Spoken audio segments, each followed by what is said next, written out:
Chainsaw Man is ending. Maybe. It was revealed at the end of the latest chapter that 232 will be the end of Part 2, or possibly the series as a whole. Now, at the time of writing this, the official release of the chapter on Manga Plus has been edited to now say, "To be continued." So, I don't know if it was a mistake or a very quick change in plans by Fujimoto and his team, because the response to this news has been divisive, to put it lightly. I've been an avid follower of Part 2 since it began in 2022, and I've been pretty tapped into the discourse on the website formerly known as Twitter, against my better judgment of course. Twitter is the social media equivalent of prolonged exposure to a carbon monoxide leak in your house, but the general vibe I've been getting from the fanbase is far more chaotic and unsure than usual, myself included. So I thought it'd be fun to break down the latest chapter and see what we can infer about what exactly is waiting for us on March 24th. The chapter begins with Denji and Pochita lying in a field, which resembles the cemetery where they had first met all the way back in chapter 1. Turns out, they had been eaten by one of the many devils released in the last chapter. I know it's not 100% set in stone right now, but it's funny to imagine this nameless devil to be the one to finally defeat Chainsaw Man. Denji is obviously concerned over this, but Pochita doesn't seem to share that sentiment. In fact, he seems unperturbed by the situation, insinuating that it's actually a good thing. Pochita tells Denji that their dream life together is over. Now, in line with setting this chapter in the same place where they first met, Denji and Pochita's dream life has been at the core of the series from the very beginning. It's the foundation of their contract. Whipping out the holy texts for this one. Pochita gave Denji a second chance at life so that he could achieve the things he'd always dreamt of, which for Denji was always his perception of a normal life. Sharing food, getting to know a girl, and doing things with her like playing video games and falling asleep in her arms. And for the most part, through the lens of Denji's beautiful mind, he fulfilled those dreams throughout the events of Part 1. Although, what Denji saw as an ideal dream life was nothing more than complacency. Ignorant, wishful thinking for a carefree, worry-free life where everything was decided for him. Sure, he had reliable food on his plate and superficial acts of intimacy, but is that what he really wanted? Denji was challenged on his perspective multiple times throughout the series, most notably by Kobeni in what is probably my favorite moment in Part 1, aside from Denji and Aki kicking Katana Man in the balls an indiscriminate amount of times. You want to be normal, Denji? Has stuck with me ever since I read it for the first time because I think it encapsulates one of my biggest takeaways from the series. I don't know if this is exactly a secret or anything, but life can be pretty shitty. There might be mostly shitty, unremarkable movies out there, but it's those same shitty movies that make the good ones that much better. Ultimately, life is worth living because it's imperfect and fleeting. In its simplest terms, you can't have the good without the bad. But in order to truly live, you have to take agency in your own life and not just be a bystander. I just reminded myself of that one commercial where the guy would basically call you a loser, and if you wanted to stop being a loser, you should call his number. You're sitting on the couch, you're watching TV, and your life is passing you by. You spend all day on the phone anyhow. Why don't you make a phone call that's gonna help you in your future? All you gotta do is pick up the phone and make the call. Why are you making it complicated? It's easy. But the point still stands. It's this revelation that motivates Denji to challenge Makima on her worldview and defeat her, but it also brings out a side of Denji that will come to be a defining aspect of his character in Part 2. For Denji, being Chainsaw Man doesn't just mean being a hero, it also enables the extremes of his carnal desires. Steak for breakfast, 10 girlfriends, and tons of sex. At this point, he was so close to having sex and unlimited kisses. For what is seen as a catastrophe by Denji, Pochita sees that as a good thing. Throughout Part 2, Denji has been able to maintain and even improve his goal for a normal life, building a family of his own, finally being able to go to school, and even being able to have a relationship with a girl that didn't immediately end in disaster. However, Pochita acknowledges that despite this, deep down, he was still unhappy. Pochita isn't the only one, as we the readers have been able to see this on full display throughout Part 2. Denji has what he wanted, and in reality what most people would trade anything for. But as we know, Denji isn't normal. He wants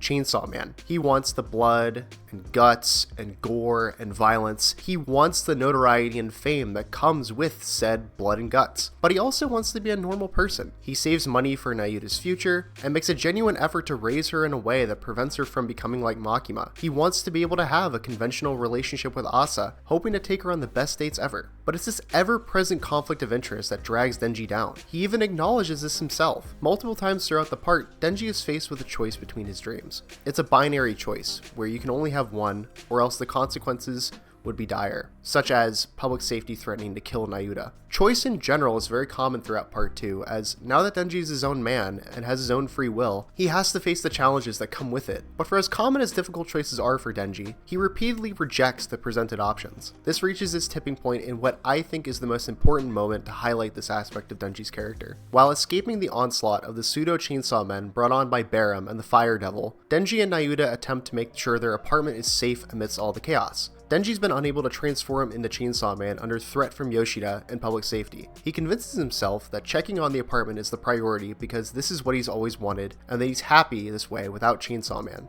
But in an internal dialogue with Pochita, he's asked what he'll dream of next now that his dream came true. Above money and women, for Denji, the answer is to be Chainsaw Man. This answer is met with billows of smoke pouring from a massive fire engulfing Denji and Nayuta's home. This is the final straw, as Denji goes for his ripcord. Not without a moment of hesitation though, as he looks towards Pochita for approval in the decision he's about to make. What follows is an onslaught of carnage from Denji, brutally killing the enemy weapon hybrids, going so far as to eat one of them and inflict as much pain as possible. Normally, you'd think a rampage like this would be fueled by immense rage, but while enacting revenge on the people who brought destruction to his normal life, Denji's laughing. He's having the time of his life, in fact, because now he finally gets to be Chainsaw Man again. This comes with an acknowledgement of the contradiction from Denji himself, as he's aware that this isn't how he should be feeling given the circumstance. But, as he so eloquently puts it while his chainsaw is ripping through Mirisugo's gut, this is where it hurts just right,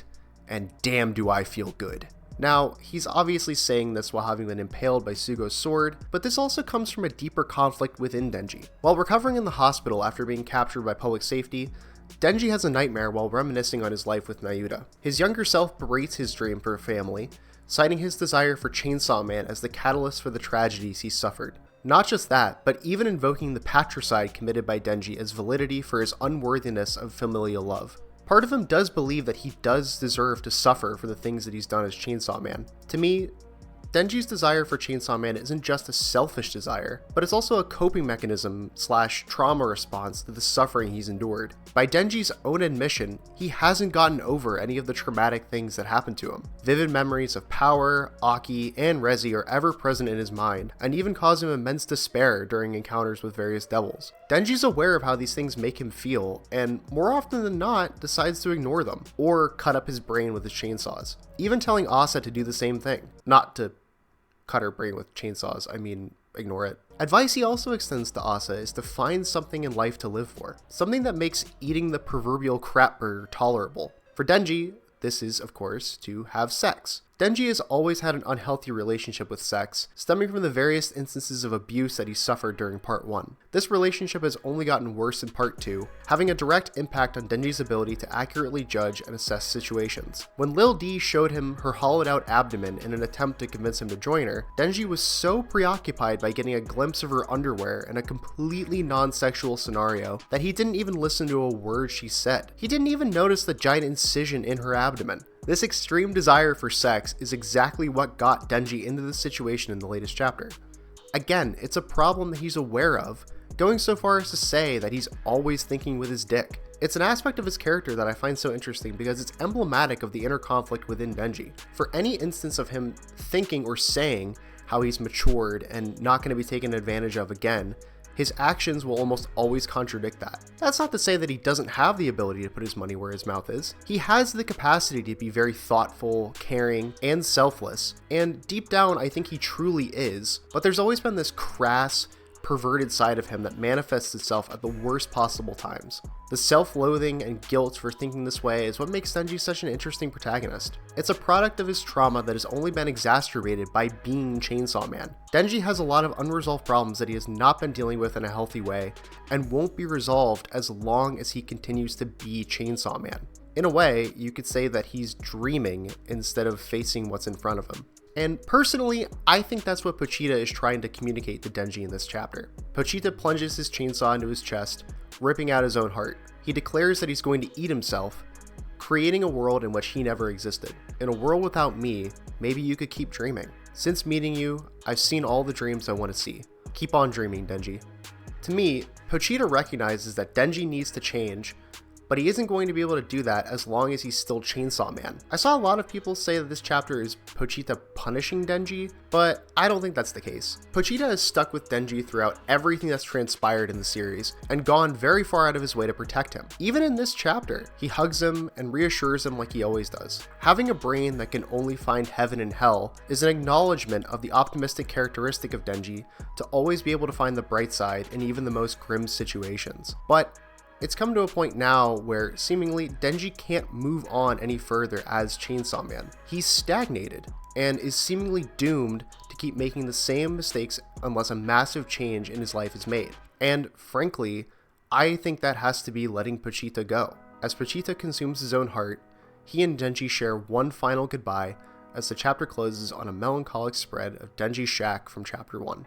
With all of that out of the way, where does that leave us for what is by all accounts the end of Chainsaw Man? Well, the boring answer is, I don't know. I made this video more so with the intent to break down what I think this chapter is trying to say, as there's been a ton of discourse around it. And while I do think it's always been fun to speculate on upcoming chapters for this series, it's also almost always impossible. This man Fujimoto has consistently been so unpredictable every time a chapter ends on a cliffhanger that I didn't know what to expect for chapters that had far less stakes than this one. Because the issue for me is that, given the yap session I just put you all through, I enjoyed this chapter, but my enjoyment is also somewhat in a vacuum. On a micro level, I think there's a really interesting statement being made here. A character having what appears as badass powers on the surface turning out to be much darker upon further inspection is a theme that I've always really liked in anime and manga. The awesome power that a character gains comes at a cost. It always makes me think of Gon's transformation from Hunter x Hunter or the Berserker armor from Berserk. This idea has always been present throughout the series, as Denji has never necessarily been a good guy, but I think it's very cool to see it culminate in the latest chapter. However, on a macro level, this chapter feels way too sudden given the events that preceded it. There are still so many characters and plot threads that need to be resolved. It feels really weird to end the story right now. I mean, Asa is the other protagonist of this story, and I have no idea how Fujimoto would weave an ending for her into this next chapter. I didn't really talk a lot about Asa in this video, as this chapter was very Denji and Pochita centric, but I do intend to do a breakdown of her character as well. There are obvious things that need to be addressed, but there are others that make me think that this is far more intentional than we've been led to believe. For example, a storyline that's been carried over from part 1 is Denji finding the Blood Devil again and making her remember her life as power. For many of us, this was an exciting concept. I can imagine the insane scenario of Denji battling the Blood Devil in hell, but that scenario never panned out. Denji remarks about this to Yoru, but acknowledges that it would basically be impossible, which reminded me of a standout moment from chapter 165. While riding the train on their way to get sushi, Denji laments to Asa how he used to eat toilet paper while living in extreme poverty as a kid. After finally being able to eat proper food for once, he could no longer stomach the taste of poop paper. Giving clarity to this metaphor, Denji proclaims that he can never go back to the way things used to be. And I think that sentiment holds true here. For Denji, things might not go back to the way they were, but that doesn't mean that they won't change for the better. If that's the case, we'll have to wait and see what awaits us on March 24th. Now, my theorizing is all well and good, but there are obvious other things that need to be addressed, or I will have issues. Or I could be totally wrong. Maybe this isn't the last chapter and Fujibro was just trolling. Maybe this is the last chapter and everyone just dies. Like I said, it's hard to predict the series, but it's fun and cathartic to share what I think will happen while also getting to do some analysis. And if you made it this far, all I can say is, thank you for watching. I know I'm kind of cutting it close here, down to the wire, but what good is any creative project without horrific self-doubt? Also, I just wanted to make sure that I was as accurate as possible, so I reread the entirety of part 2. I am very excited to see what happens because, I've been reading this series for a very long time now, part 2 weekly ever since it started, and this is also one of the only manga I've ever actually actively been a part of, as it's been releasing. I usually always read them after the fact. So this is really exciting for me. This is a series that means a lot to me, so I want to see it through to the end. And like you, if you're crazy enough to have watched this video all the way through for some reason, all I can say is thank you. I would appreciate liking and subscribing.